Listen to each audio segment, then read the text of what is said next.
friends, all of you open textbook 23. Page number 23. One winter morning he looked out of his window as he was dressing. ఒక శీతాకాలపు ఉదయం తను dressing చేస్తున్నప్పుడు కిటికీలో నుంచి బయటికి చూశాడు. He did not hate the winter now. తను ఇప్పుడు శీతాకాలాన్ని ద్వేషించడు.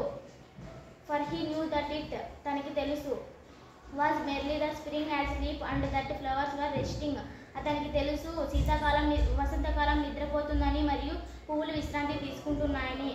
Suddenly he rubbed eyes in wonder and looked. అకస్మాత్తుగా తను చూశాడు, కళ్ళని రుద్దుకుంటూ చూశాడు. It certainly was a marvelous sight. In the furthest corner of the garden was a tree quite covered with lovely white blossoms. తను చూశాడు, ఒక అత్యంత మూలలో గార్డెన్ ఒక చెట్టు మాత్రం తెల్లటి పువ్వులతో మరియు బంగారపు కొమ్మలతో వెండి పండుతో వేలాడుతూ ఉంది. Hanged down from them and underneath him stood the little boy he had loved. ఆ చెట్టు కింద అతను చూశాడు, అతను ప్రేమించిన చిన్న అబ్బాయి నిలబడి ఉన్నాడు. Thank you friends.